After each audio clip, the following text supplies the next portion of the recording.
Hello students, अब तक हमने अल्फ़ा टैक्सोनॉमी के बारे में पढ़ा। अल्फ़ा टैक्सोनॉमी की अवस्थाओं के बाद में हम पढ़ेंगे अल्फ़ा टैक्सोनॉमी के विभिन्न पद क्या हैं, यानी स्टेप्स क्या हैं।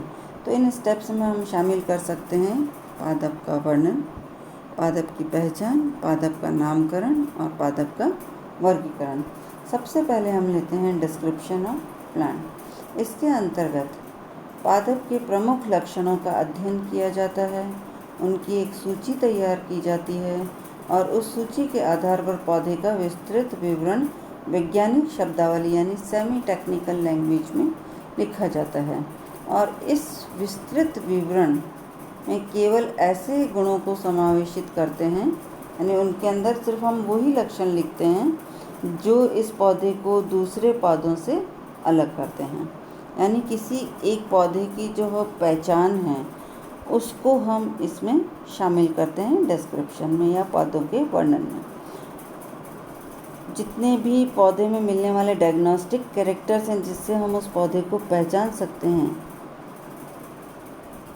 इन गुणों में हम ले सकते हैं पौधों की प्रकृति को, उनका आवास कैसा है, उनके शरीर के जो कायिक भाग हैं यानी जड़, तना और पत्ती, और जो जननांग हैं, पुष्पक्रम है, पुष्प है, इन सभी के जो लक्षण हैं जिनके आधार पर हम उस पौधे को पहचान सकते हैं, उन सबको सम्मिलित कर लेते हैं। विभिन्न हिस्सों के पहचान होने के बाद में उसकी जो अवस्थाएं हैं जनन अंगों की, कोइजन है, स्टेमन्स हैं, ओवरी है, उन सब के लक्षण भी लिखे जाते हैं। उनमें परागण किस तरह से होता है, उनका आवास क्या है, यानी प्रत्येक लक्षण की हमें 2 या 2 से अधिक ऑल्टरनेट वहाँ पर मिल जाते हैं और इनमें से किसी एक अवस्था में पौधे को हम रख सकते हैं। तो इसी के आधार पर हम पौधे की पहचान कर सकते हैं। दूसरा स्टेप है आइडेंटिफिकेशन ऑफ प्लांट।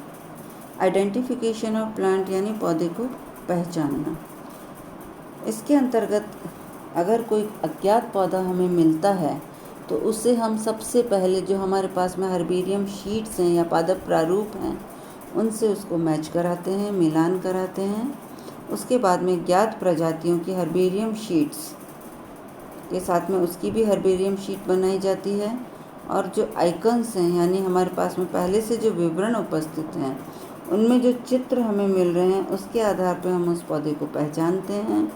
और विवरण के आधार पर यानी जब उस पौधे के हमने सारे पहचान लिख लिए तो जो पुराने पौधों के विवरण जिन्हें हम कीज़ कहते हैं, कुंजियाँ कहते हैं, उनकी सहायता से उस पौधे की सही पहचान करते हैं और वर्गीकीय उसकी जो टैक्सोनॉमिक पोजीशन है वहाँ पर उसको अरेंज करते हैं।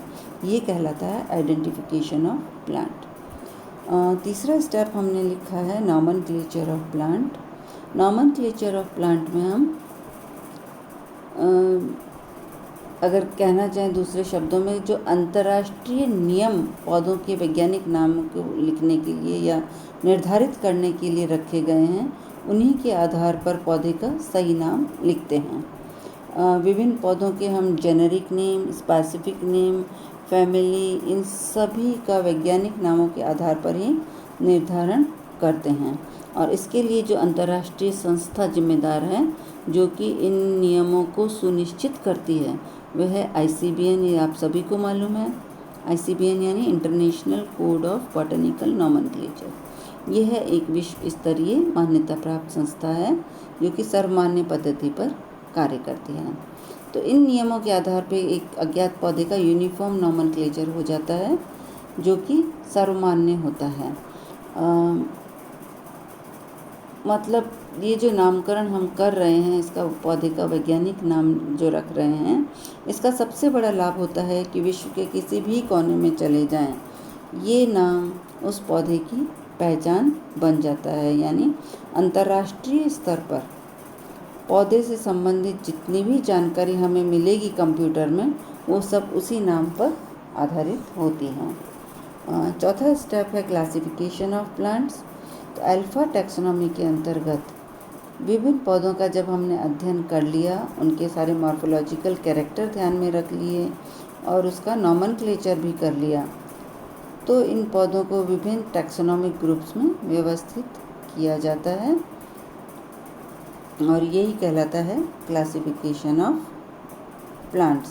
यानी जितने भी डॉक्यूमेंट्स या प्रमाण हमें मिल रहे हैं वो सभी अल्फा टैक्सोनॉमी के ही प्रमुख मेहनत हैं।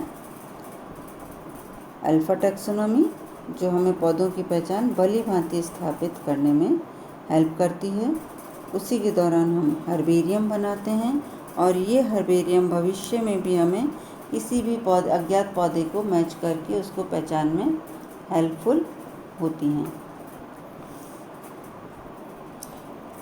अगला है बीटा टैक्सोनॉमी, यानी beta level of plant taxonomy, जो कि अल्फा टैक्सोनॉमी की ही सेकंड स्टेज कही जा सकती है, जिसमें हम मॉर्फोलॉजिकल कैरेक्टर्स के साथ साथ उनके जो बायोलॉजिकल कैटेगरीज हैं, सेम स्पीशीज़ जो मिल रही हैं, उनका भी अध्ययन हम करते हैं। यानी division of different species into their groups of relatives, यानी एक समान पौधों के डिफरेंट स्पीशीज़ के ग्रुप में उनको बांटना, जिससे कि जो नए पौधे हैं उनको हम आपस में एक दूसरे से रिलेट कर सकें, उनमें संबंध स्थापित कर सकें, वही बीटा टैक्सोनॉमी है, जो कि नेचुरल सिस्टम ऑफ क्लासिफिकेशन के लिए काम में ली जाती है।